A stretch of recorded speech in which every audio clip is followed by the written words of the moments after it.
Assalamu alaikum warahmatullahi wabarakatuh. Welcome to another episode. Today's guest is one of the young African entrepreneurs who has grown to become one of the notable tech investors and CEOs in Nigeria and sub-Saharan Africa. His prowess in serial business development, investment, and management is clearly matchless. From selling ice blocks to neighbors to founding West African first eco-friendly technology hub called The Cans. Khalil is a living testament that you can unleash your innermost potential if you are focused. Irrespective of his ambitious goal-getting trait, Halilu has proven to be an all-rounder, with golf and polo being his major hobbies. Today, Khalil is an authority in the modern technology sector of Nigeria and African continent. In his own remarks, he always say, life is filled with uncertainties and challenges, but it is up to you to choose from which perspective you wish to look at these challenges and this change and adapt your attitude accordingly. Only when your perspective has changed will you be able to see opportunities that lie ahead. Ladies and gentlemen, my guest for today, Khalil Halilu. Assalamu alaikum. Assalamu alaikum, Sheikh. Habibi, good to see you. Good to see you. You know, when you call me Sheikh, people actually think I'm a Sheikh. I'm not a Sheikh. I'm just a normal man. Good to have you on the program. How do you do? I'm doing great. And you? I'm doing alhamdulillah, man. And then you look so mashallah today. Try to be like Sheikh. Did anybody give you a compliment before you came to the studio? Well, not yet. Maybe I drive slow when going back home. Allahu Akbar. But I'm giving my first compliment now. Thank you very much. Good to have you on the program.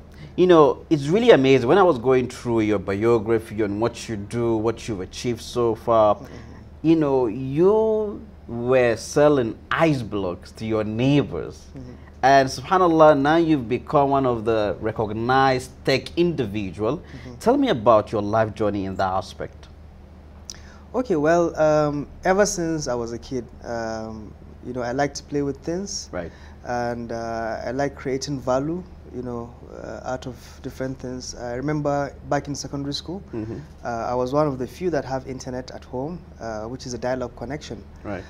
So typically I would take requests from people in the school who wants me to download a new track or a new video. You know, and then a track can take like a whole night, you know, to download, and I burn it on a CD and then go back and sell, you know, to my friends. So you sell it at that time? Exactly. So also, I was living in Kano. It's very hot. You know, people always want to drink something cold. And I saw an opportunity to sell ice. You know, of course, there's a free generator in my house. So I saved up my lunch money to buy a big refrigerator, and I begged my mom, and she agreed.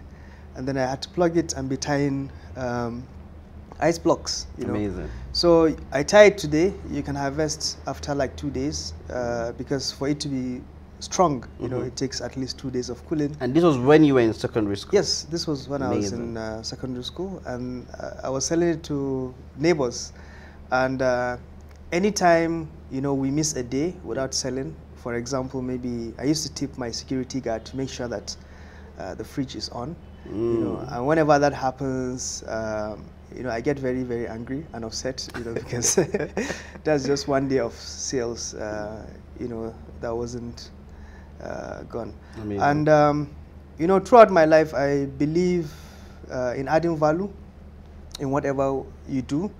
When I moved to school, I started my university in Malaysia, you know, and I'm the go-to person whenever you need something.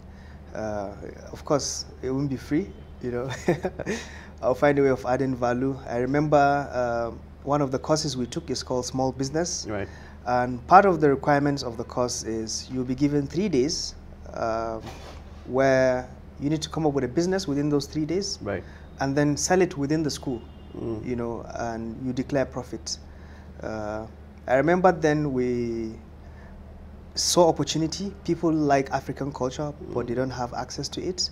So we designed a cultural day, you know, as part of the business. Wow. The tickets was, you know, fully sold. You know, even people from other schools and other, you know, parts of the country, you know, were coming to watch. We filled up the multipurpose hall for the school. I think about 2,000 capacity. you know. Wow. And we made a sales that it was a record breaker, Amazing. you know, throughout the, you know, schools. So you were like the big boy in secondary school. Yes. Let me cut you short there.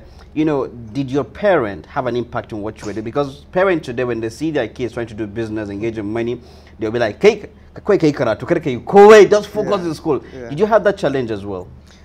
Well, my dad is a businessman, he's an entrepreneur. Ah, I see. Okay, but my mom is a lawyer, so he's strict. So, you know, I have to be not too high, not too... Have to find a balance. You have to find a balance, right. Yeah. But also with him, he tells, there was a time I was doing too many businesses, and he had to tell me that, you know, you have to slow down and you know, concentrate on your education. When you finish, you know, the world is yours. You can sell whatever you want to sell. Amazing. You know, to people.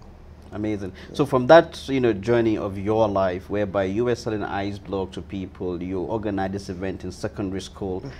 In the university, you were the go-to person, right? People come to you, they ask you for stuff, you do stuff for them. Of course, as you said, they pay, right? Yeah, now, at that point in your life, was that when you realized that you wanted to go into tech business, or you did other things and you failed, and you didn't, you know, before you went into the tech sector?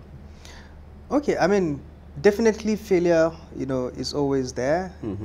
Till today, you always fail. And I'm the kind of person that want to fail quickly so that I can fix it and move on. You know, I don't hold on to, you know, to things. But what happened was, right from childhood, you know, whenever my parents buy me toys, I like to open it and see how it works. So you ruin it? Yeah. And then try to couple it back. So I've always had interest in you know, crafts and technology, and also interest in doing things differently. I don't like going the conventional way. So part of the things I've studied from school, you know, is business and tech. And when I came back, you know, to Nigeria, I started working with my family, you know, doing manufacturing of various things. But even before I arrived, you know, I bought an attendance management system that used fingerprint, you know, for the factory. And I'm sure the moment I entered, everybody hated me in the factory, you know, because now you are breathing down people's neck. But at some point, the family business is a matured business. I feel it's like pushing a car that is already moving, you know, you're not adding so much value. Sure. And I wanted to carve out, you know, something for myself. And of course, technology was the obvious one. I've made so much friends from outside the country, you know, in school from Europe, you know, and Asia. And I feel we shouldn't waste that relationship. So we started linking up to see there are some technologies that are too advanced for Nigeria, maybe in the UK, but then a little bit advanced when you look at India, you know, but Nigeria is not there yet, and see how we can, you know, work around it, and then bring it down. So we started by building things as simple as websites, you know, to people. But again, going back to how I like doing things, always value. It's not just you building a website for someone that looks fancy, but how does it add value to whatever, you know, they are doing. So we started building from website to apps, you know, for government, for companies, you know, and the likes. Along the line came the election, you know, and we said, okay, how do we add value to election transparency, you know, with technology? So we built an election monitoring system. And the system was... The first of its kind. The first of its kind. A lot of people were skeptical because it's a crowdsource. It crowdsources information, you know, from the people on the streets.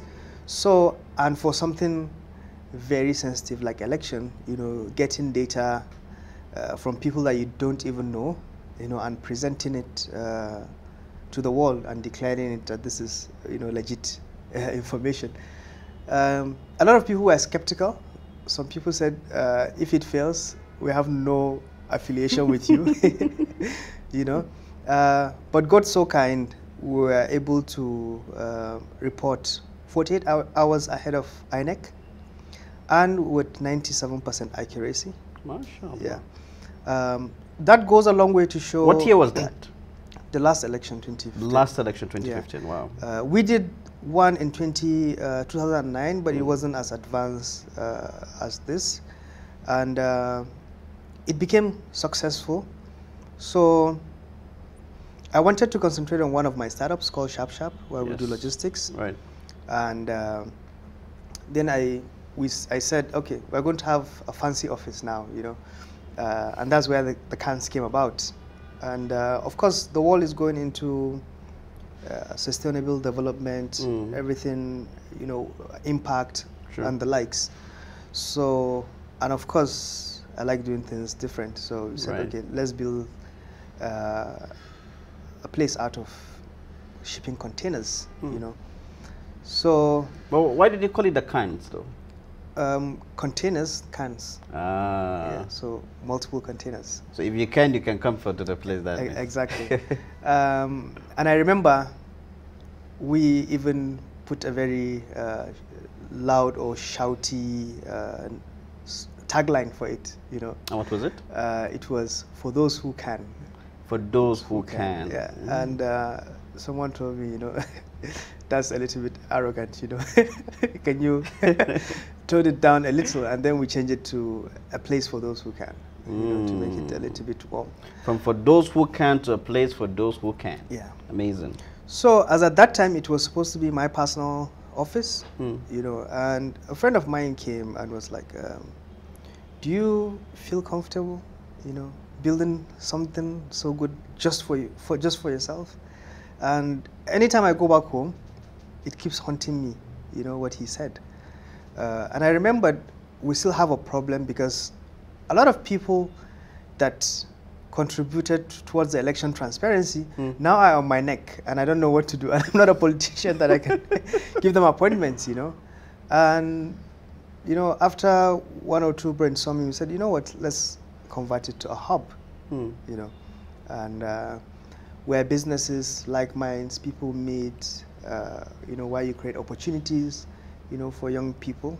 And today, that's where the cadence is. That's really amazing because, you know, in a country like Nigeria that we live in, it's very difficult for you to find a place where young people are being groomed and to become better people. We live in a society where if one person is making it, okay, I'm not going to fight with that person because I don't want him to make it. Why is he making it if I'm not making it?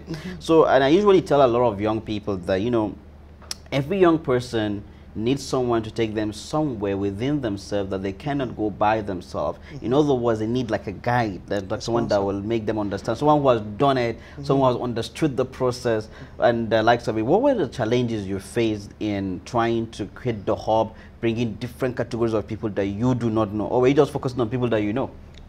So for me, it was easy because I like people, and previously I've already build my name around solution, you know, being solution driven, you know. Right. And over time, people have come to realize that when we go in for a meeting and I make a suggestion or bring an idea and someone says no, and I don't argue about it, it doesn't mean that it's not going to happen. It's not just going to happen without you, you know. So, so that made it a lot easier when you bring people, you know, to do something crazy because they've seen you done, you know, similar things in the past. Yeah. So it makes it way easier for you. It makes it a lot easier. Amazing. You know, let's go to the tech. You once made a statement whereby you said we need information technology as much as we need agriculture. Can you elaborate more on this statement? Okay, I mean, in the world, whenever you're talking about resources, you know, whether it's human or other kind of resources, Africa is always on top, you know, in terms of abundance of resources. But have you ever wondered why, you know, despite having so much resources, we still haven't been able to pull through to achieve the kind of potential, you know, that the continent has, right. You know. And today, if you go to a doctor, you know, and you said, I'm having tummy ache, the first thing he's going to ask you is, go back into history. What did you eat? What did you combine it with? You know, and so on and so forth. So I believe in order to tackle solutions in Africa, we need to be able to capture data, you know, in the right manner, analyze it properly, and use intelligent approaches, you know, to solving problems. It doesn't make sense for us to approach things conventionally when you have so much problems and so many resources. Right. You know, one of my startups, Sharp, you know, we did a research, you know, to understand the last mile delivery problems in Africa. And you'll be surprised, the problem is that the market is too large for them, for the logistic companies to handle. And that's why they struggle, you know, which without data, you wouldn't be able to know that. And it's almost unbelievable that how can having too much of a big market become a problem, you know. But now, if you take, let's say, a local airline in Nigeria and put it on Emirates route, you know, it sounds like so much opportunity. Absolutely. But it will just be disastrous, you know, because you have maybe less than 10 planes trying to cover a route that is typically serviced by hundreds of, you know, planes. So I strongly believe that, you know, we can't approach things conventionally, you know. We need to collect quality data, analyze it, you know, and pinpoint it to our problems, and, you know, constantly optimize in order to have good answers. Amazing. Khalil, we're just going to take a short break and be right back. Thank you. All right, viewers, stay tuned and we'll be right back.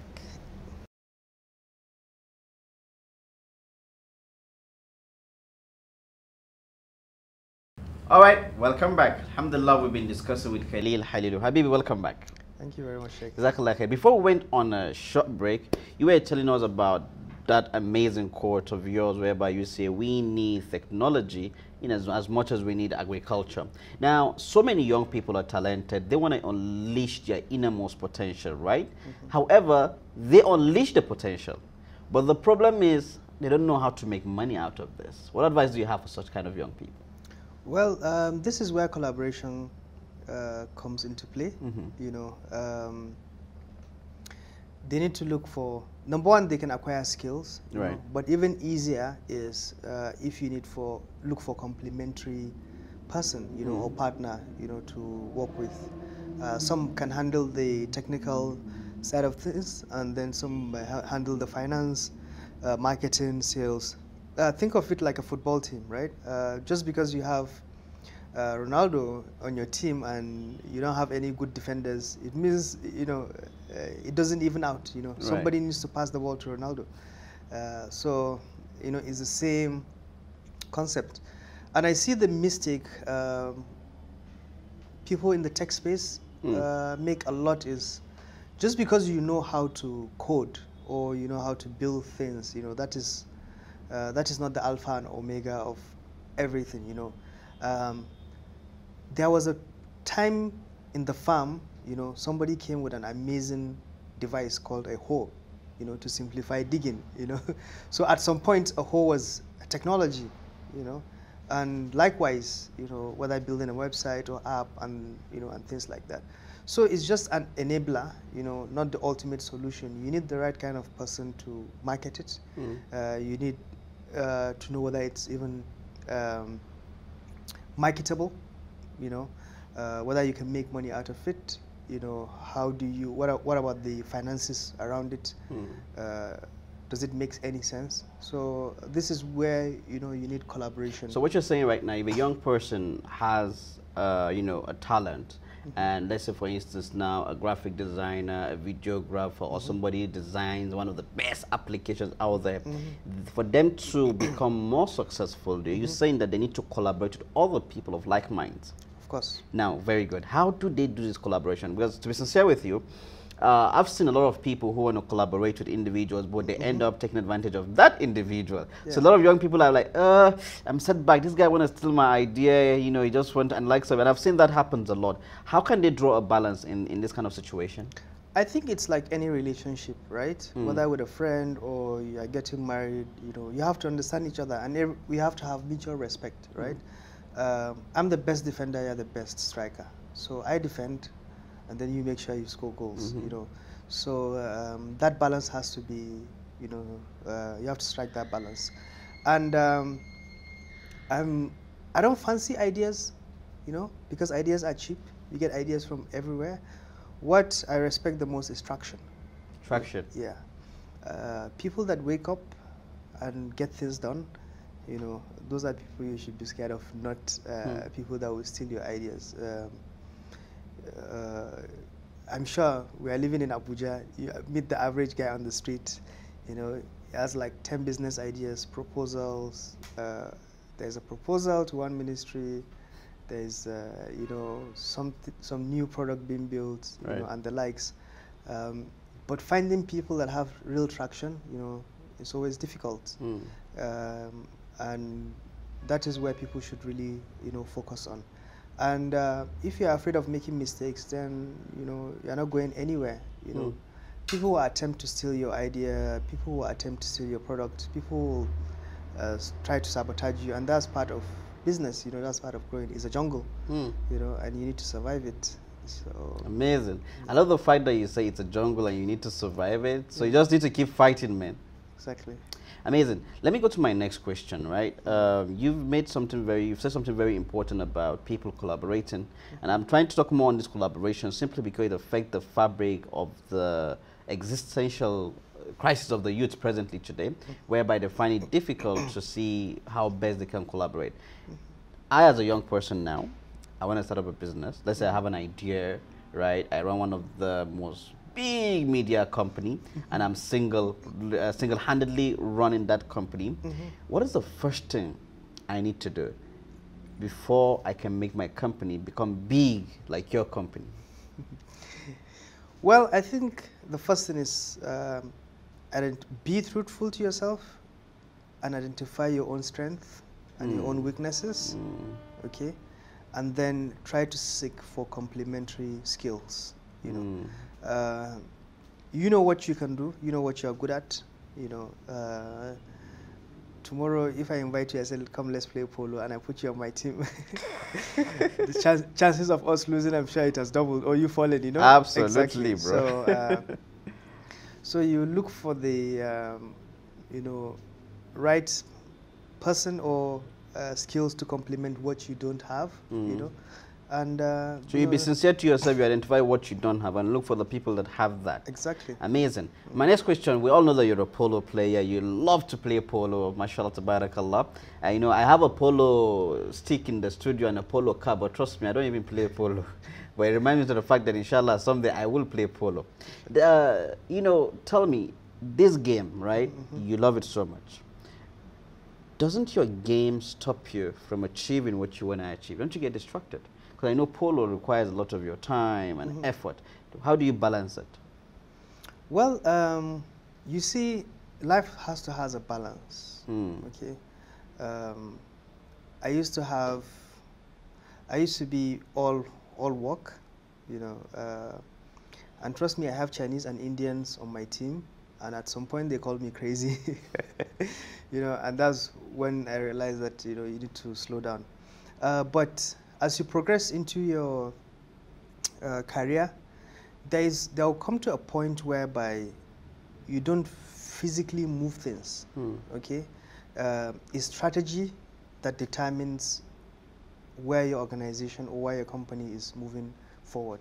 So you become a strategic player, more like the coach of the team, you know? So if you are being put in a position like that, that means you need to think well. You need to think with a fresh head, you know. And in order to have fresh head, you need to exercise, you need to eat well, you know, you need to be under less pressure, you know. And then you need balance in your life, right? You know, you can't take quality decisions, you know, when you're under extreme stress all the time, you know.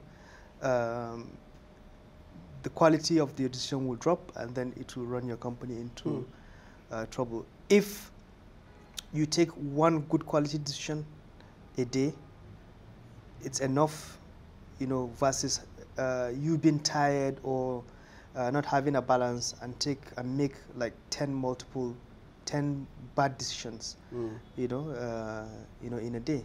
Right. So amazing. I know you have a horse called Crypto. Is that right? yeah. Is it Crypto the name? Yes, crypto. Crypto. Yes. That means that you love crypto. And from a research about you, I heard that you're one of the most learned when it comes to that. I mean, Allah make it easy for us all. I'm confused about crypto. You know, I've never done crypto. I've never put my money. I'm always scared. They say, you want to put your money, you have to risk the money. Yeah. Can you tell us a bit about crypto? Well, there are two things here to separate. Right. There is the blockchain, which is a technology that drives the crypto. And then crypto currency, think of it as shares, okay? It's an innovative way where I can own a share in your company without going through the tedious paperwork, okay? So you can create a company, let's say S company, you know, and you issue S coins, you know, which is like the evidence that this person has a share in this company, rather than going to the Corporate Affairs Commission, you know, and be doing multiple things. So it serves as two things: one, as an evidence for the share, and secondly, as a means of exchange. Today, if you have dollar in your pocket, it's equivalent to you buying share in the American government. You know, likewise, if you have naira in your pocket. If I said, Sheikh, I like your cap, but I want to give you, I have some shares in Dangote Cement, and I want to give you the share in exchange for your cap. You know, I'm sure if it makes sense. It already makes sense, brother. Exactly. Exactly. So you can see money, shares, gold, diamond, they're all means of exchange, right? They're all things that you know, carry some certain value. So it's the same way where companies now digitally, you know, retain value. So if you have a company that has 1 million coins or 1 million shares, I come and buy 50%, you give me 500,000 coins. So number one, it's a representation that I own 50% of the company, and secondly, it's also a means of exchange. Amazing. You know, I think I'm going to interview you just on a different interview on crypto, inshallah. But, you know, you once made a statement. You say profit doesn't determine your next business. Can you elaborate on that? Okay. So the full statement is profit doesn't build your next business. Goodwill does. Can you say that again? Profit doesn't build your next business. Goodwill does. Amazing.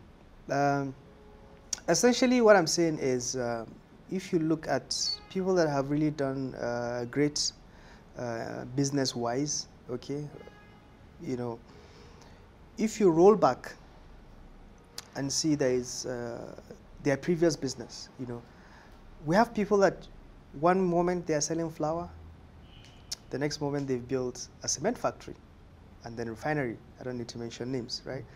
But if you look at it, the profit from the flour business is not enough to build, you know, the next line of business, right? And even if a bank says, collateralize your factory, your flour factory, and let's build the next business, it's still not enough, you know. So nobody's asking question how come, you know, they're able to build those mega businesses. And the simple answer is goodwill, you know. And goodwill is something that you can walk into the bank without a collateral, and they give you a loan to build a factory or a mega business, simply because you've done it before. You have good track record. They know you're not going to take money and run away. They know you have the best interest of, you know, the economy at hand and things like that. So why I mention this is I see a lot of young people being very stiff. It's good to be stiff with business, but get so much distracted that I'm going to make so much money by hook or by crook, you know, taking so much risk, or even, you know, taking shortcuts, you know, trying to cheat people, in order to Become rich. Yeah, build up some profit to build the next business. Yes, you might build profit immediately, but you don't have credibility. Even if you build the next business, you need other people to, plug into it. So, and goodwill doesn't have a price. If you deal with people on good terms, you don't cheat people. You are very humble, with whatever you do. People will chase after you with, resources and say, we have a new business, we need you to be on board, and things like that. So let's not get distracted by profit. Money doesn't build your next business. Amazing. I think this is going to be my take back home. Money doesn't build your next business, but goodwill does. Khalil, thank you so much for coming on the program. I really enjoyed this session. And so how can people reach out to your company? Do you have like a website? Or how can people reach out to you and know more about you, or the way if they want to work with you, or your hub? How can they reach out to you? I have my personal website. Right. KhalilHalilu.com. KhalilHalilu.com. Yeah, and from there it leads you to every other thing. Wow, amazing, amazing. Thank you so much, Khalil, for coming on the program. All right, thank you very much. Khair. All right, there, viewers, alhamdulillah, we've come to the end of this episode. I hope you've learned. Always remember, it's not just about hearing, but about implementing. I'll leave you all in the care of the most gracious, most merciful. Assalamu alaikum.